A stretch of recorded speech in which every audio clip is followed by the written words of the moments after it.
ব্রিজে নিয়ে যাবো তাকে, এদিকে তো ব্রিজ নাই মনে হয় না, আচ্ছা এদিকে ব্রিজে নিয়ে যাবো, পৃথিবী যত চ্যানেল আছে সব চ্যানেলের সামনে এইভাবে লাইভ করে তাকে হত্যা করে তার পেটে বালুর বস্তা বেঁধে তাকে ওইভাবে নদীতে ফেলে দেন, দেখবেন বাংলাদেশের সাইজ হতে একদিনও লাগবে না,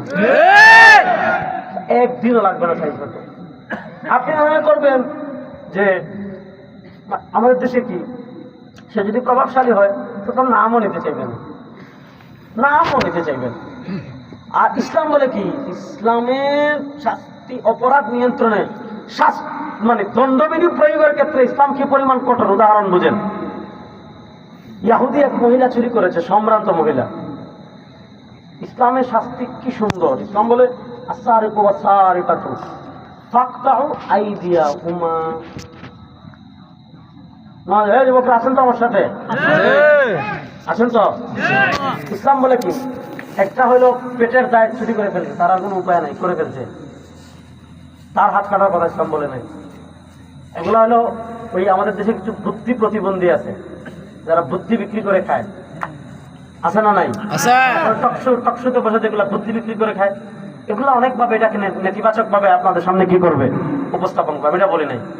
কেউ নিরুপায় আর কিছু নাই, যে চুরি করে ফেলেছে, ইসলাম বলে তার হাত না। ইসলাম কার হাত কাটার কথা বলে জানেন? যারা ব্যাংক ডাকাতি করে। ইসলাম কার হাত কাটার কথা বলে? যারা শেয়ার বাজার টাকা।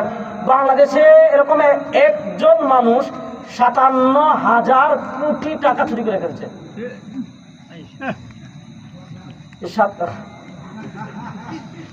57,000 কোটি টাকা যদি আপনি এখানে রাখেন, এই মাঠে জায়গা হবে না, ভরে যাবে, টাকায় মাঠ ভরে যাবে।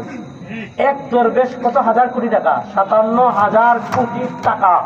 এস আলম কি 4-5টা ব্যাংক খেয়ে ফেলছে, একটা গ্রুপ, একটা 2-4টা ব্যাংক খেয়ে ফেলেছে, একটা পিয়ন 400 কোটি টাকা, একটা ছাত্রলীগের জেলা সভাপতি 2000 কোটি টাকা।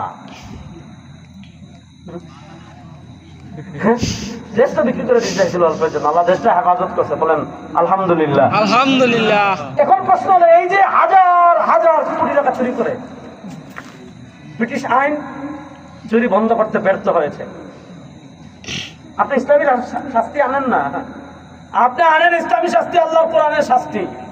ইসলাম বলে ব্যাংক ডাকাতি করবা, শেয়ার বাজার ডাকাতি করবা, মানুষের টাকা আত্মসাৎ করে চুরি করে বিদেশে বাড়ি বানাইবা, ইসলাম বলে ফাকতাউ আইদিয়াহুমা, ধরে 2 হাত কবজি পর্যন্ত কেটে ফেলে দেন, শেষ। দেখেন ইসলাম এটা বলে নাই যে তারে লাঠি দিয়ে পিটান, আরে ভাই পিটাবেন, তার হাড্ডি ভাঙবে। সিঙ্গাপুর আছে, হায়দ্রাবাদ, চেন্নাই আছে, চীন আছে, কত বড় বড় হাসপাতাল আছে, আজগর